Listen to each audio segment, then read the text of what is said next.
The Agenda with Steve Paikin is made possible through generous philanthropic contributions from viewers like you. Thank you for supporting TVO's journalism. Tonight, do we live in an age of information chaos? One of this country's best-known academics says we sure do. Then we look at the misconceptions behind attention deficit hyperactivity disorder, ADHD. That's next on The Agenda.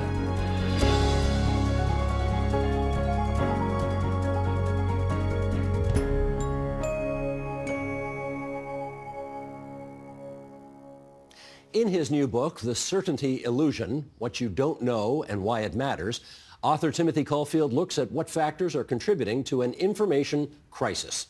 He is also a professor in the Faculty of Law and the School of Public Health at the University of Alberta and research director at the school's Health Law Institute. And Timothy Caulfield joins us now from where you're a busy guy. You're like not just cross-appointed, you're triply cross-appointed here. Busy times. Being a scholar that studies how information is presented in the public sphere, it's a tough time. It is a tough time, yes. A tough time. That's a bit of an understatement. All right, let's start with a quote from the book here, shall we? Sheldon, bring the graphic up if you would. The present reality, our information environment, that space where we seek, contribute to, and interact with the world's knowledge is completely and truly, a word I can't say on television, effed. It is a tangle of lies, distortions, and rage-filled rants. This has created a massive paradox. We have more access to more knowledge than ever before, and at the same time, less and less certainty about the issues that matter to us. That is very well put. How did we get here? It sounds so grim. Well, it is grim. It is grim, and I really do think, this is going to sound like hyperbole, but I really feel like we are in the midst of a knowledge creation crisis. It's a knowledge crisis. And I think we got here many ways. And of course, the obvious factor is absolutely our information ecosystem, the social media, the internet, but also the knowledge production side of the equation. There's more and more content out there, and all of that content has become increasingly politicized, twisted, polarized, weaponized, because we crave certainty. Well, that's the crazy thing about this, right? We know there is tons of misinformation and disinformation out there, and yet we have never been more certain in our own views and listening to the others in our own echo chamber. That just on the face of it seems not to make sense. And you're right about it. And I think one of the phenomenon that's happening is because certainty and clarity and the tools that we use to find certainty and clarity have become so valuable to us. Those tools, science, opinion, have been weaponized and twisted too. And that's why it feels like the foundations of knowledge are crumbling, right? Because we seek knowledge, we seek increasingly evidence and certainty to support our position, and therefore those tools have been weaponized. This is a question for a guy who obviously makes his living on a post-secondary campus. So with that in mind, does being better educated give you more tools to deal with disinformation? If you look at the research that's been done on this, the short answer is yes. Right? And we have to be careful there because there's a lot going on. These are correlation studies. Socioeconomics is relevant. And of course, there's biases at play when defining what is misinformation and what is the truth. But in general, I think the answer is yes. But we can have a more modest proposition. We also know that critical thinking skills matter. Styles of cognitive thinking matter. Media literacy matters, and there's been studies that have demonstrated that teaching those things, again, hard to study this well, makes a difference. And that's good news, right? That's good news because it means that we can teach things. It is, but it isn't, because, I mean, if there's one thing I guess we learned in the last national election in the United States is that, and I don't mean to generalize here, but I think I'm on solid ground when I say this, well, we have exit polls that show this, that people with less education tended to vote for Trump, people with more education voted for Harris, and as a result, we have this enormous cleavage in the United States, some of which may or may not be coming to Canada, And as a result, the groups that you may feel you need to talk to in particular are not as interested in what you have to say. So what do you do about that? You're right about that. And let's start with, let's get even more dark. All of the tools that have often been suggested, to be deployed to fight the spread of misleading information, lies, work best for the community that's willing to hear from it. They're higher socioeconomic. So are those tools, the things that I advocate, just going to further polarize us? You follow what Yes. I mean by that. And so that is problematic. But again, there are hints of good news. Teaching media literacy and science education early in class, in education system. I wrote a piece where I advocated we should start in kindergarten, right? That's how soon we should. In countries like Sweden and Finland, they do that. And again, I'm going to use this caveat again, hard to study it well. There are a lot of variables at play. It suggests that it works. It can make a difference on a national level. Of course, the problem is some people in power may not want that to happen because it's advantageous for their power base not to have people embrace critical thinking skills. You want to see what you looked like in 2017? Yeah, sure. You've been on this program many times, and here is you back in 2017. Sheldon, if you would. It's really interesting. If we went out on the street today and we asked people, do you trust science? Do you trust, scientific facts? Most people will say, yeah, I do, and I trust scientists too. But then if you start asking them about particular things, right, climate change, GMOs, organic food, vaccines, that trust starts to break down, and they all have justifications for it. First of all, my compliments to your plastic surgeon. You look fantastic. That's number one. Number two, that was almost 8 years ago. If you talk to people on the street today, would it be the same or different? So I talk about this in the book. I think in general, the answer is going to be yes. So if we went out on the street, ask 1,000 people, do you trust science? Most people will say yes. They're going to have a caveat. I don't trust your science. I don't trust science from the pharmaceutical industry. But most, in the book, I joke that the Enlightenment is one, right? No one says my product has less science. They all say it has more science. But what has changed is people's perception of what science is, what is trustworthy science. We have seen, and there's been studies that have done in both Canada and the United States and really around the world, this, in general, erosion in trust in science, right? And trust in scientific institutions. So that erosion is happening. Despite that, most people will say, depending on the survey that you look at, over 75% of people say they trust scientific institutions. So the trust is still there, but it's eroding. And this is really, really important. That erosion is happening, though, very much along party lines, right? In the United States in particular, the erosion in trust is almost entirely on the right. And if I might, I think there's a really important historical context that has to be rolled out here, because people say, "Oh, Tim, you're being partisan." That's well, he's following the facts. But see, it's important to recognize that in the past, in the 70s, the distrust of science was on the left, right? It was on the left. It was the Vietnam War, Agent Orange, Watergate. So you had that distrust on the left, and now it's almost entirely on the right. Is the right/Republican distrust of science, does it flow from COVID or before that?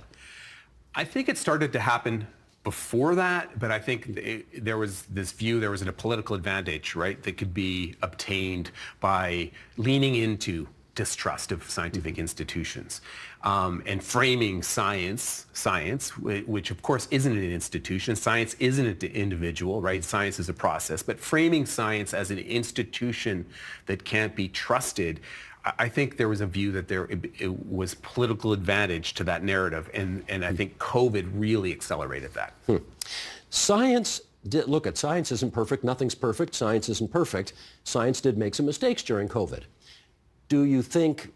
How much do you think the mistakes that science did make during COVID, do we need masks? Do we not need masks? How many vaccines? Which types? All this.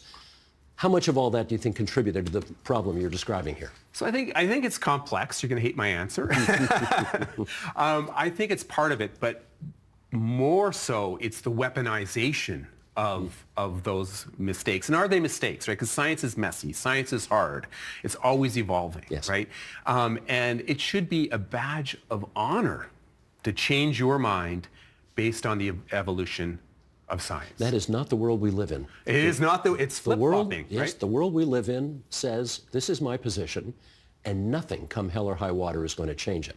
And worse, if you do change it, it's viewed as some kind of fault or yes. a frailty that you have. So in the book, I argue that we should all have scientific humility, and there's some research again to back up this idea that if you have that display scientific humility, less likely to fall for misinformation, less likely to spread misinformation, more likely to be informed.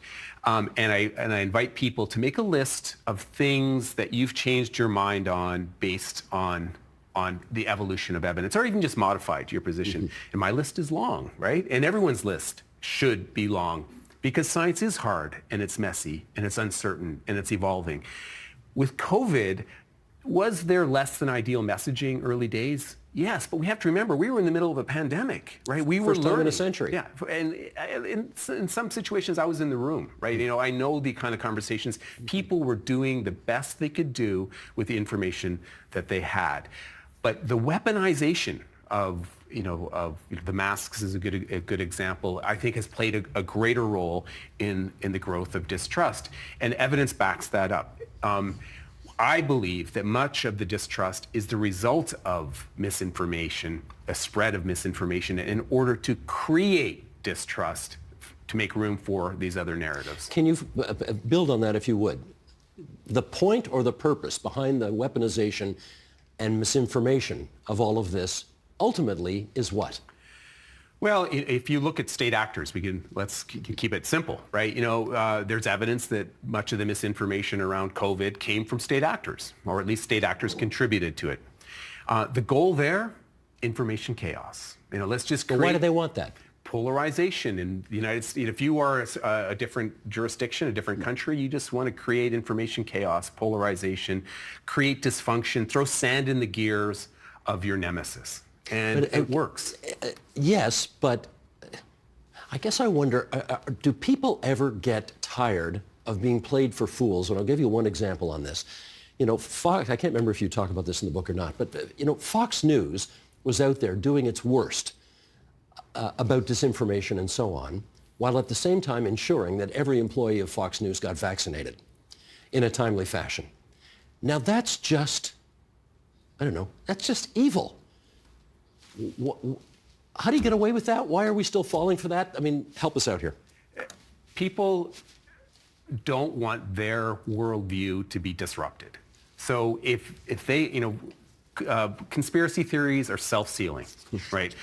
They can, if you live within a conspiracy theory, you can explain away anything. Right, and that's what I think what happens in these situations. There's interesting research that's gone on by people like Stephen Lewandowski, who does a lot of research in this space, where he talks about the difference between fact speaking and belief speaking. And we live in the era of belief speaking. So fact speaking is that old school facts are tethered to evidence.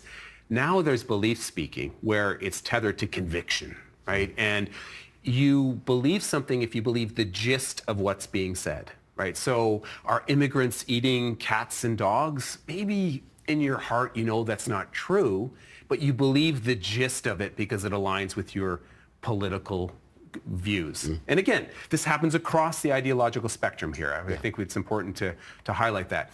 And we live in that era. Like someone like Tucker Carlson is a master of belief speaking. You say something with enough conviction, it feels true, even if there's no evidence to support the claim.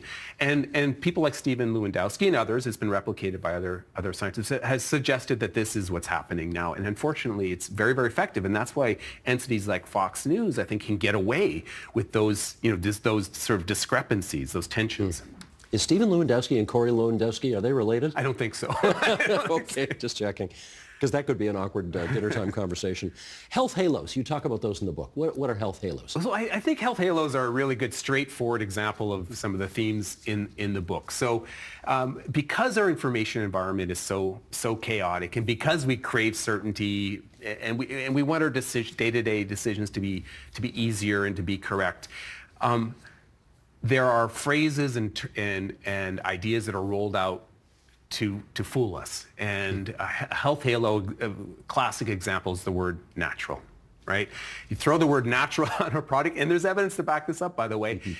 It seems more virtuous. It seems like you're doing what's right for yourself and for your family, maybe for your community. And there's many of them, right? There are things like non-GMO, organic, even locally grown, right? These are actually phrases that are used to make it feel like you're making the right decision quickly, right? You don't have to think about, the facts actually say, and we all do it. But is it BS at the end of the day? Sometimes it's complete BS, and sometimes, and often, the science is just more complex than the health halo will lead you to believe. And I think locally grown is a good example of that. I mean, that sounds like a great idea. We shop at a farmer's market, but the reality is the science is messy behind that. Is it always better for the environment? Is it always better for the food? Is it always better for the farmers around the world? It's a complex question, and slapping locally grown on it doesn't really do justice to the complexity. You famously captured a great deal of attention talking about Goop and Gwyneth Paltrow's products, and boy, you really had your moment on American television there, right? That went big time viral. But that's women's health. I want to talk about men's health for a second here. What is now emerging in the realm of men's health that you can help us with? Yeah, I mean, it's incredible. You look back, that 2017 clip, I almost, miss those simple days of jade vagina eggs, and now we have the knowledge economy collapsing. We have seen this fascinating shift from the wellness industry that largely, not entirely, but largely focused on women. And this is a multi-trillion-dollar industry, right? We have seen this shift towards men, and it's been called the manosphere. And there are many layers to this. Part of it is political, right? Part of it is about health, and part of it is about success, being successful, and it has become very, very powerful. I mean, the manosphere, I think it's going to sound like, again, hyperbole, but I think there's no doubt it had an impact on what happened in the U.S. election. Oh, for sure. Indisputable. And the messaging is very effective, and I think largely from a scientific perspective, right, from an evidence-based perspective, false. Adhering to traditional masculine norms is not going to make you healthier or make you better or make you more successful. On the contrary, most of the evidence, again, hard to study well, correlational observational work, points in the complete opposite direction. Now, huge caveat here. Look, if you enjoy traditional masculine norms, if that's the aesthetic you enjoy, fantastic. The point is there is no one rigid definition of how to be a man, but increasingly, and by the way, it's that pressure to adhere to a rigid definition that I think does much of the harm, much of the heavy lifting in the context of harms. The goal, of course, is to have a broader perspective. Yeah. I want you to help us with some, let's just call it viewer feedback, because obviously we get a lot on this program. And, well, Sheldon, let's just bring these up if we can. Here's a couple of Google reviews. Here's one, says, the agenda stands out amongst all programs. No doubt. ! But then we got this too. I can't stand the bias on your show. After tonight, I won't ever watch again. This is fairly, well, I should ask, is this fairly representative of the state of online views nowadays? I think it is. One is accurate, by the way. Well, that was my next question, which is, they both can't be true, can they? Yeah, it's funny because one of the reasons I tackle, as you know in the book, I tackle the whole review culture, and I picked it in part because I thought, the book has heavy moments in it, is a serious, but I thought it was a good example of how these forces creep into our lives in ways that you may not realize. And online reviews. Do you do anything in life without checking an online review, whether you're buying, an appliance or going to a movie or going to a restaurant or really, or picking a health professional, right? Everyone checks online reviews. And the reality is, because they're so valuable to our lives, I think they move trillions of dollars, right? Of course they're distorted. Of course they're twisted. They're either fake, they're either incentivized, or all the usual cognitive biases that impact, I think this would be the case in those reviews, that impact the decisions we make as a result on the review. So you only put up a review if you are passionate about loving it or passionate about hating it, and that's exactly what we saw there. Follow up with the story about Shed, that restaurant, okay? Oh, yeah. I mean, it hits us where we live on this topic. Yeah, he was amazing, by the way. So there's the Shed in Dulles. I should think I would have this memorized. At one point, it was the #1 restaurant reviewed in London, England. And think of the number of restaurants and how fancy that market is. #1. And it was based all on fake reviews. It didn't even exist. It was a total prank to highlight how fake reviews can manipulate. And, you know, the guy's hilarious. He's a comedian. He was getting all these calls, and I'm sorry, we're booked up. And that just made it more enticing. Yes. Right? Now I want to go really bad now. It really highlights how reviews can shape our consuming behavior, our beliefs, and I touch on that too. It also has an impact on our own tastes, right?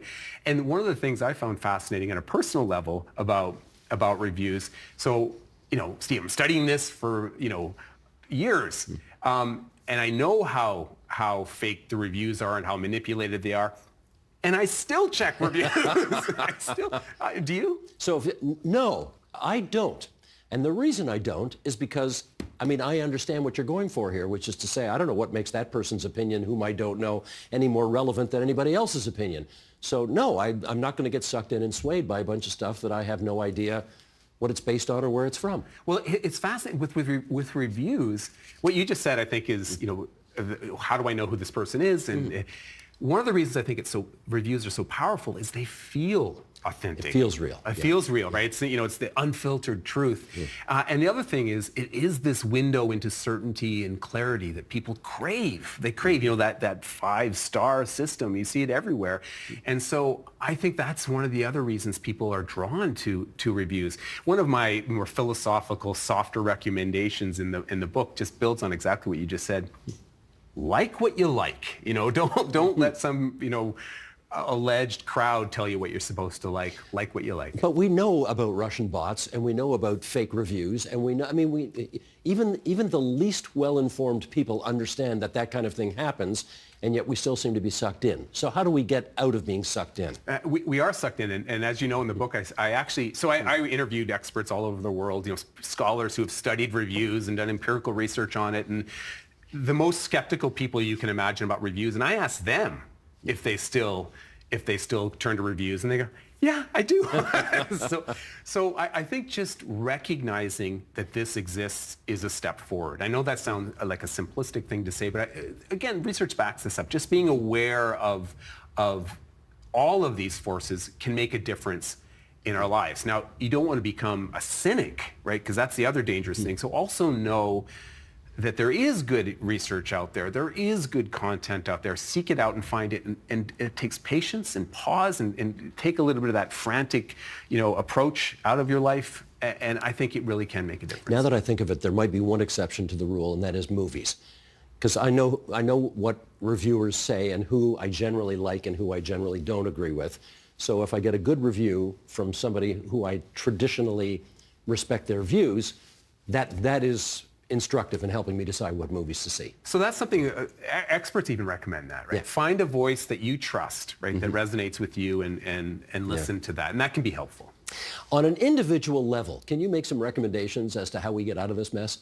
So I've already touched on one of them. You know, there's very interesting research about the power of the pause. Researchers like Gordon Pennycook, who used to be a Canadian scholar, now he's at Cornell, and David Rand at MIT, and this work has been replicated by other laboratories. This idea of just pausing, because our information environment is so fast-paced and chaotic, and we do respond to our emotions, right? Often we don't read anything more than the headline.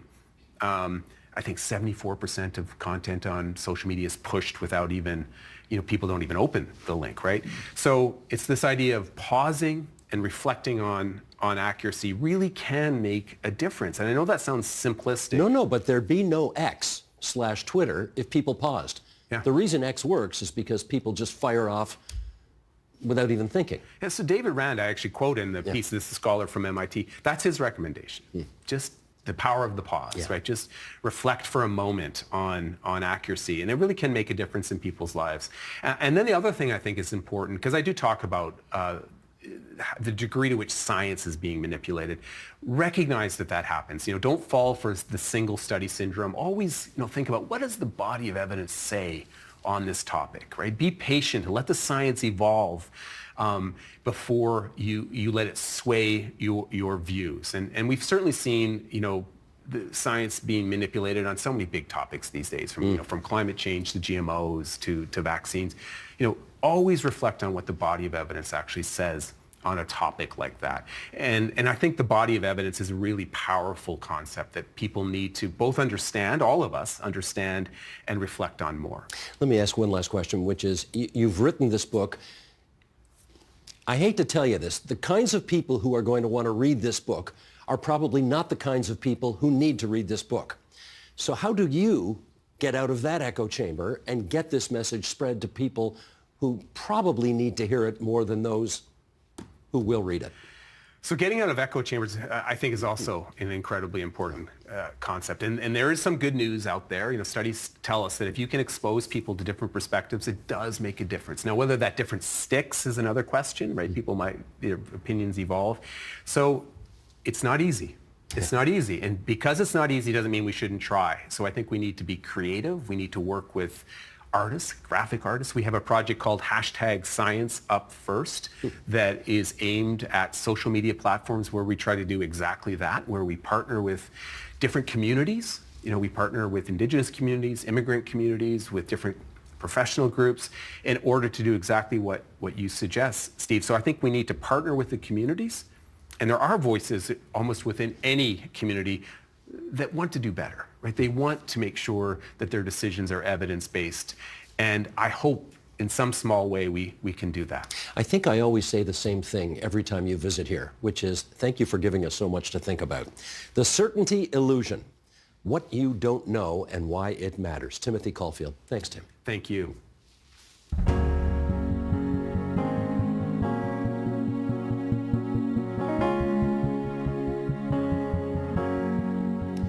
Attention Deficit Hyperactivity Disorder, or ADHD, is a commonly diagnosed neurodevelopmental disorder in children and adults, but advocates argue very misunderstood. Here to provide us with a better understanding of what it is, or isn't, we welcome Dr. Doron Almagor, child, adolescent, and adult psychiatrist at the Possibilities Clinic and the chair of the CADRA Advisory Council. Heidi Bernhardt, founder of the Centre for ADHD Awareness Canada and a former psychiatric nurse. And Caitlin Weinstein, psychology student at the University of Guelph, who was herself diagnosed with ADHD at age 7. And it's great to have you three with us around our table here tonight at TVO. We're going to put some stats on the record here. I'm going to ask our director, Sheldon Osmond, to bring this graphic up. We'll go through some stats and then come back and chat. Here we go. ADHD, Attention Deficit Hyperactivity Disorder, is a chronic neurodevelopmental disorder. It affects about 5% to 9% of children and 3 to 5% of adults. It's the most common neurodevelopmental disorder in children. 80% of adults and 44% of children with ADHD have at least one additional mental health condition. 46% of women are misdiagnosed with another mental health condition disorder before being diagnosed with ADHD. So we get all that on the record to start with. Dr. Almagor, let's start with you. The main causes behind ADHD are what? That's a question I get asked a lot, and it's a complex question. I can't answer it simply, and it's still something that scientists are working on. But it's called a neurodevelopmental disorder for a reason. The neuro part means it's brain-based, it's genetic, it's biological. The developmental part means it's something that evolves throughout the lifespan. So it's something that is also affected, like most genes, by the environment. And things, for instance, maternal smoking, drinking, maybe stress in the environment, things like lack of sleep can actually express the genes more fully. Now, when you said genetic, I thought, oh, you inherited from your parents or grandparents. Is that the case? Yes, often that is the case. In fact, if a mother has ADHD, their child has a 50% chance of having ADHD. That's pretty high. When I started in the field of ADHD, I started off as a child psychiatrist seeing kids with ADHD only. And mothers would come to me and say, you know, I've had the same type of symptoms like my kid when I was a child. And at that time, this is talking about the 90s, the early 2000s, we didn't even know adult ADHD existed at that time. So that's how the consciousness around adult ADHD started then. One more quick follow-up here. We noted that it often accompanies one more mental health condition as well. Why is that? Oh, that's something that I see daily and something that people don't realize about ADHD. They see it as maybe even something that's not even that serious, right? Like a little kid running around. ADHD has a huge burden for the person and society. And part of that is the development of other disorders that happen with ADHD, like anxiety or depression, things like substance abuse. A lot of that is about the kind of burden of untreated ADHD. And there's a lot of emotional dysregulation around ADHD. And that can end up just being after a lifetime of not being successful, a lifetime of failing at school, or having marriages break up, or not kind of go on to education as much as somebody could. People feel demoralized, end up feeling depressed, maybe turn to substances. So we see that all the time, and it's quite disheartening. Heidi, I want to get a better understanding of how your understanding of this has changed over the years. For example, when we were kids and we were in class and we saw that one kid over in the corner, quote unquote, bouncing off the walls, we didn't know it was ADHD, but that's what he had. I think we now understand that that kind of hyperactivity and just constantly on the go, that's how we diagnosed it back then, even though we didn't know what it was called. How do you diagnose it today? Oh, so it's a very lengthy process. Actually, we have Canadian practice guidelines on diagnosing ADHD. So it is as much ruling in the symptoms of ADHD and, looking at it as ADHD as ruling out any other disorders that could be causing those symptoms, called a differential diagnosis. So process of elimination in some respect. Yeah, so it's looking at the medical history of the child or adult. If you're an adult, do you also want to get a lot of information on their childhood? Because again, it's a lifelong disorder. It doesn't just show up in adulthood. So it's medical history, mental health history. What symptoms are you looking for? Okay, so are we talking children or adults? Let's start with kids.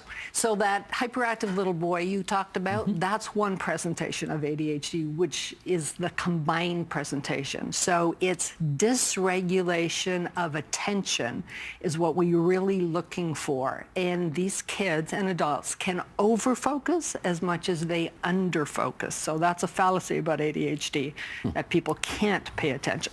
If something really grabs their attention, isn't stimulating, you can't break their attention, right? So they can focus for hours and time passes and they don't realize it's passing, right? So it's that dysregulation. Some people have hyperactivity and impulsivity and others do not. And it's very often the presentation without the hyperactivity and impulsivity that we miss. We miss diagnosing. Girls more often than boys because they most often have what we call the primarily inattentive presentation. Are you looking for different symptoms in adults than in children? Yeah, so, so often during adolescence, the hyperactivity decreases. We don't often see high school kids running around the back of a classroom, right? Like we do 5- and 6-year-olds. But a lot of adults I talk to talk about the hyperactivity internalizing it. So they're constantly feeling this restlessness, right? And their hyperactivity may be more subtle, shaking the leg, twirling the hair kind of thing. But in adults, we often see disorganization, forgetfulness, being late for everything, having issues at work, social issues as well as organizational issues, getting things done. And a lot of people, unfortunately, who don't understand ADHD see those symptoms as the person just being lazy or not trying hard enough. Which is not the case. Exactly. Caitlin, you do get to speak on this program. Here we go. How old were you when you were diagnosed? Yeah, it's a funny question because I was diagnosed as a kid, very young age, which as a girl, that's a little bit less usual. But I was first diagnosed with anxiety. So you mentioned that a lot of women are diagnosed with another mental health condition first, and that was absolutely my experience. I exhibited a lot of the symptoms that you see with the self-regulation, not just with my attention, but also emotions, impulse control, with that combined presentation of ADHD. So I had the tantrums, the meltdowns, the irritability if I was having a sensory overload that day. And that presented as a lot of just conflict with the people around me, conflict at home, and reactiveness. And so How early in the game? Age 6 or 7. 6 or 7, eh? And so then that ended up with me accessing some mental health resources, getting a diagnosis with anxiety. And it wasn't until a few months after that where I was doing some follow-up on that with the anxiety meds when my doctor said, you're bouncing off the walls. Do you think maybe there's something else happening here? And so then I got the diagnosis closer to age 8, but still 7. Did you think there was something off about you? As a kid? Yeah. Absolutely. You did. You could feel that you were different from the other kids. Yeah, I was, and I think some of that might have been my own anxiety, but I definitely internalized this feeling that I was a bad kid. It was really hard to regulate my emotions, so I would say things that I didn't mean. I would make decisions that I didn't want to make. And no amount of telling myself not to do that again would change it. And as a kid, that's really frustrating. But you don't have the language at age 7, 8, 9 to articulate that. So I think a lot of the therapy that I went through as a kid was just unlearning that. Before I was able to manage the ADHD, I had to just be able to regulate enough and change my narrative about myself. This has surely got to be one of the worst aspects of ADHD, is that a young child thinks of themselves as being bad. Not as being, having some issues to deal with, but being bad. What's the consequence of feeling that way? I think that's one of the myths that we see around ADHD, is that the kid is just being bad. And that's one of the reasons sometimes people don't seek out a diagnosis. They feel, oh, that'll label my kid. But I think the labeling, being called it's ADHD, actually gives people a roadmap. It gives them something to do. It tells them, hey, the kid isn't bad. They have a condition. It can be treated. There's something you can do about it. So I think not knowing what it is, just seeing the behavior often gets people labeled as being bad. Teachers will often say, hey, your kid is bad. They're disrupting the class. While getting help, just it helps that quite a bit. How many kids you got? 3 boys. 3 boys. Any of them have this? All 3. All 3. And my husband. And your husband? Yes. So do you assume the boys got it from the husband? Yes, although, I can probably see traces in some sides of, my background as well, from different people in the family. But so these stories of kids going to school and being called bad kids, you experience with that? Yes and no, more so with my grandson. My 3 boys were all gifted, so they weren't failing school, so they were doing okay. But the interesting thing was they had enough inhibitory qualities that they saved it all for us at home. So they would be okay at school, and then they'd come home and all hell would break loose. You can imagine 3 boys with ADHD in a household with one of the parents with ADHD. So when I present to parents, I always say, I really, really wish I knew then what I know now. Life would have been so much easier for everybody and so much better for the kids. You are a university student now, Yeah. so you've clearly figured out how to deal with this. Is that fair to say? Yeah, I think I learned how to deal with it at a pretty young age, and I sort of went from this pipeline of the experience I described before at age 7, 8, 9, thinking I'm bad, to very quickly unlearning that and the anxiety kicking in about how I was going to be perceived by those around me. I really didn't want the world to see me as bad, so I worked really hard, and I think I had the privilege of being able to mask some of those symptoms, and I also had the privilege of having a really supportive environment throughout elementary school and high school, and I learned self-advocacy skills. So between all of that, I was able to apply to the University of Guelph, and I've been pretty successful so far. I'm in my 4th year, planning to graduate soon, but I will say that my success isn't attributed to just me learning to manage it. I have developed skills. I can self-advocate. but I'm learning to live with the ADHD. It's not something that I overcame. And I've also learned to adapt my environment to better support my needs and surround myself with people who can hold space for that. So you tell me, you don't think you've been cured of this. Is that fair to say? Absolutely not. You're And not? I still very much have ADHD. You do. Yeah. But you manage it both by self-regulating and meds too, I assume?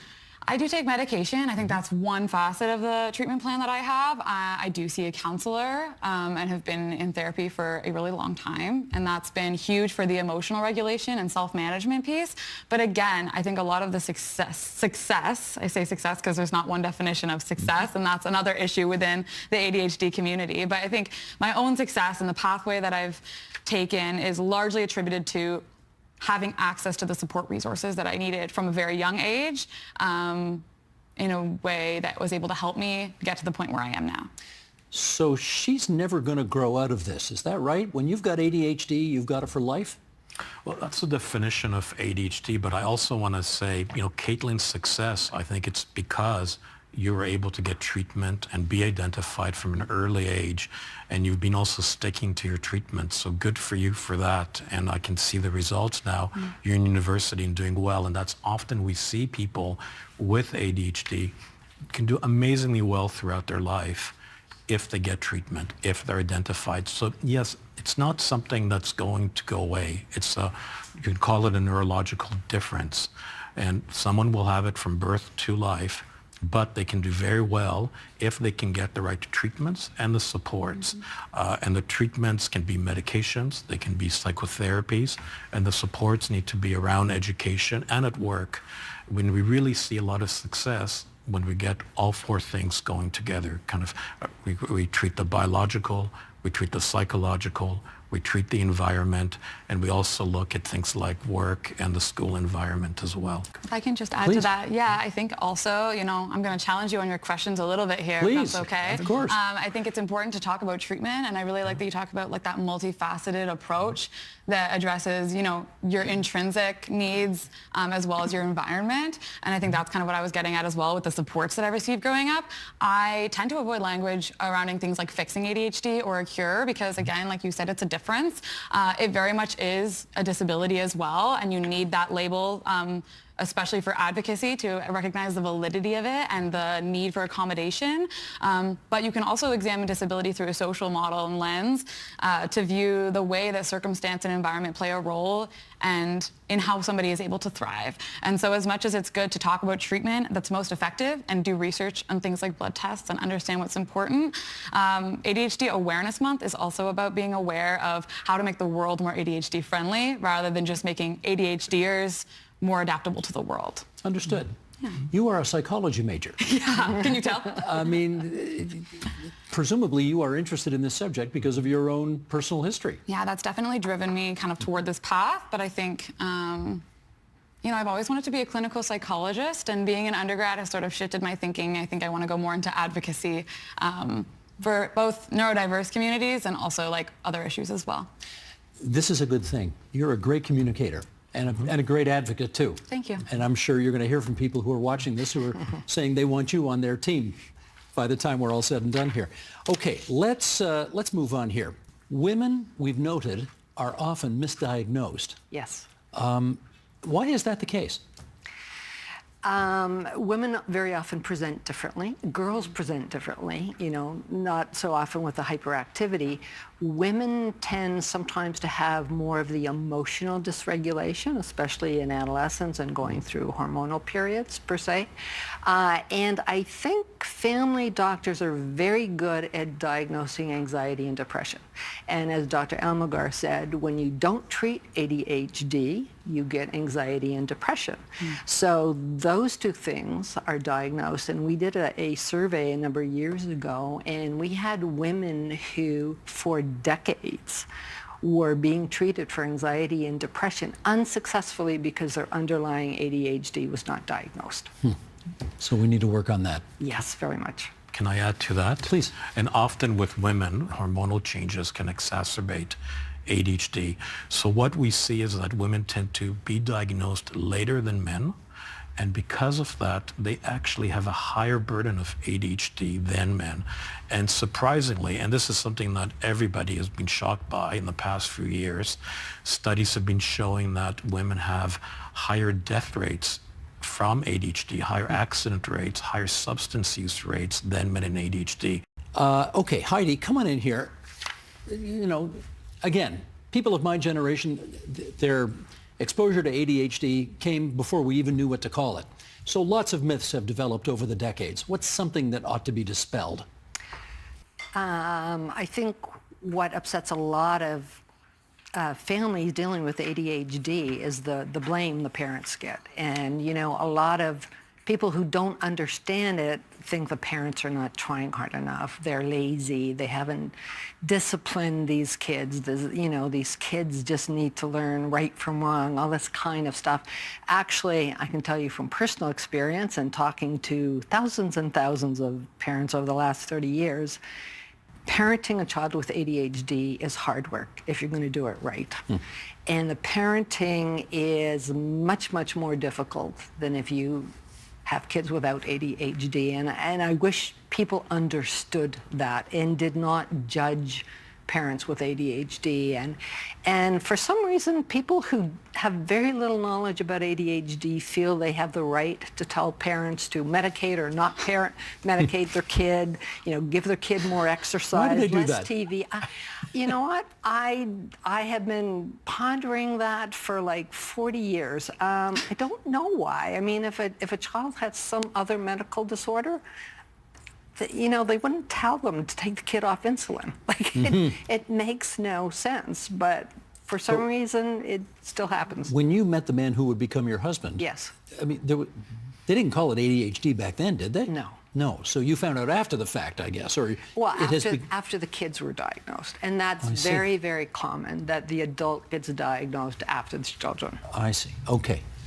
What else? What else should be on this list of myths that we need to get over? Well, we've got 100 myths around ADHD, and things have been getting better. There's been more education around, but there's quite a few around there. I'm going to come back to one you kind of mentioned, Steve. You said to Heidi, don't all boys fight? And that's something that goes on a lot. And people often will say, around that, they'll just grow out of it. Just wait. Don't do anything. They'll just grow out of it. Boys fight. People, you know, they're not old enough to focus. But that is true, isn't it, Dr. Almond? I mean, some of them grow out of it. Some of them eventually stop fighting. So if it's kind of regular fighting, sure. But what we see with ADHD is beyond that. It's something that, it's not just something that you would see just kind of the regular fighting on the playground. You see kind of chronic dysregulation around their emotions, around their activities. So it's more than just that. And just letting it kind of, waiting till people grow out of it doesn't work. What we see is that you really need early intervention for ADHD. Early meaning what age? The early age would be below the age of 8 is when you really can see good results later on. If you can treat before the age of 8, you can prevent a lot of the complications that happen later in life. All right, given that you've lived this, Yeah. are there any other myths that you've run into along the way that you think need dispelling? Yeah, I think the myth that like you can't be smart and have ADHD. ADHD really has nothing to do with your capability to, you know, achieve cool things and do something that you are passionate about. And I see so many people in my life who are neurodivergent and successful in their own way and fantastic.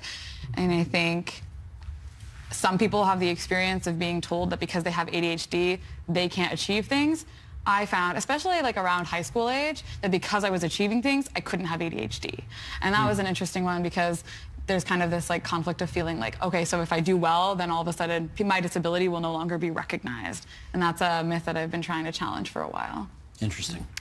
Can Please. I just add something about treatment?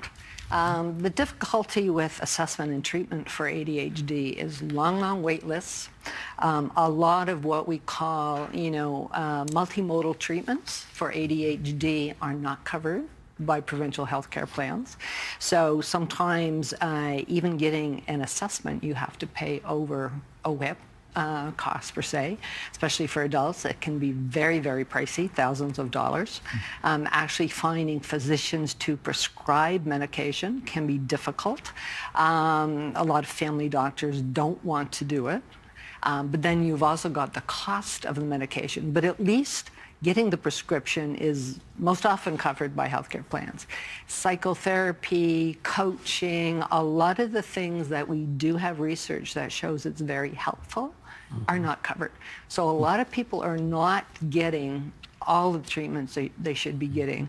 Also in the school system, we talk about recognizing ADHD, getting supports in family life in the school. A lot of that is not being done. In Ontario, we do not recognize, unfortunately, the Ministry of Education does not officially recognize ADHD as a disability. So these kids don't automatically get the right to special education resources. And I spent a lot of my time advocating. You think it should be recognized as a disability? Well, yeah, we recognize autism. We recognize learning disabilities that are both neurodevelopmental disorders. And those kids have the right, they're what we called IPRC'd or recognized as a child with special needs. I used to know what that stood for, Hannah. Independent Placement Review Committee? Yeah, individual placement. Individual, review. Yeah. Okay. So, but these kids with ADHD, and very often the symptoms and the presentations overlap with how kids with autism present as well, right? So why should one neurodevelopmental disorder be recognized and another one not, right? Can I get you on that? How well do you think the school system does at dealing with all these issues? I think it's hit or miss, and it depends on the funding and the resources available within a certain community. And I can really only speak to my own experience. Heidi knows a lot more about the province-wide landscape. My experience was that I got a lot of support in high school and in elementary school. Where'd you go? I was in private school in elementary school, and then I went to a public Catholic school in Burlington.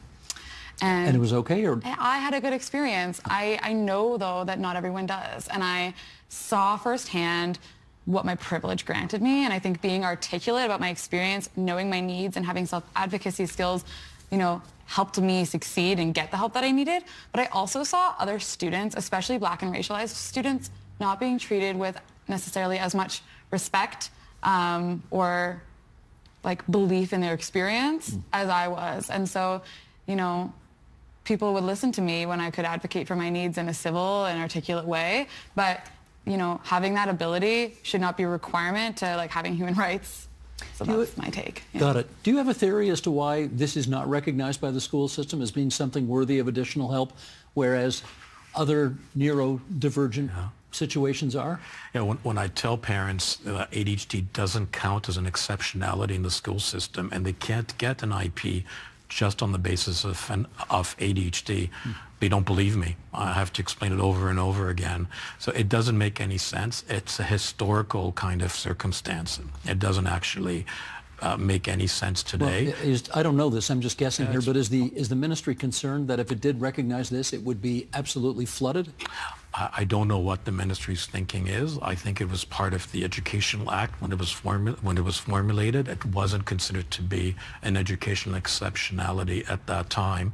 And I know that organizations like Heidi's have been trying to get it on the radar, but they've been not successful doing so. Often, I'll try to advocate personally by writing letters to the school, but that's been harder and harder to do, and schools have been very resistant to kind of formulating IEPs for students with ADHD. So often parents have to resort to private schools, which is not doable for a lot of parents. Sometimes when we have an added exception, an exceptionality, an added diagnosis like autism, because as we've said before, ADHD doesn't travel alone. It often goes together with other things. Sometimes it's actually a relief. It helps to actually add a learning disability to ADHD. Because then they can at least get the help at the school. It's a bit ironic, but that's how it works. Follow up with the healthcare system. How well is it doing right now at accommodating the needs of people who require medication or whatever? I'm not aware we have a healthcare system when it comes to mental health in Ontario. To be blunt about it, I've never seen one. What do we have in my years? Mental health industrial complex. I'm not sure to call that. It seems to not even be as organized as such. It just seems to be a number of different a lot of well-meaning practitioners, great hospitals, great people, but there is no kind of central kind of organizing principle behind it. So we are stuck with a lot of waiting lists everywhere in trying to get ADHD treatment, diagnoses. There's very little in the healthcare system for the kind of allied health professionals that do ADHD coaching or psychotherapy. So it's very hard to get that kind of integrated treatment that you really need. So that's something that we see. We're down to our last minute here. If you had Sylvia Jones's ear for a minute, what would you tell the health minister about what we need? I would tell her three things: reduce waiting lists, reduce waiting lists, reduce waiting lists. And I think you can do that by training more people to diagnose and treat ADHD. I think that would be a really good first step. There's organizations that the ministry can support that are set up that can help with that, like Heidi's Kadak. So I think that would be my main message to the minister. Have you given that message in the past? We have. We've lobbied. I've lobbied with Heidi in Queen's Park. What's the reception? The reception is polite, but other priorities are there, and will call us back next week. That's been the reception over the years. I think I don't want to say we've made no headway. We have, but it's been very, very slow progress. How about for you? If you had 30 seconds to bend the ear of the Minister of Health or Education, what would you say? I think both ministries need to take ADHD more seriously. I think they think it's, just a throwaway kind of disorder. They don't take it as seriously as they do autism and learning disabilities, and it's a shame because it costs our society a lot when we don't recognize it. You get the last word. Yeah, that's an honor. I think there should be more of a priority in funding mental health services for everybody who needs it. The privatization of it makes it really difficult for people to get the help they need, not just with ADHD, but any mental health experience, and having that available helps everyone. Awesome. Great discussion, everybody. Thank you very much to Heidi Bernhardt, founder for the Centre of ADHD Awareness Canada, CADAC for short, and on the other side of the table, Dr. Duran Almagor, psychiatrist, and Caitlin Weinstein, psychology major, University of Guelph. Thanks so much, everybody. Thank you. Thank you.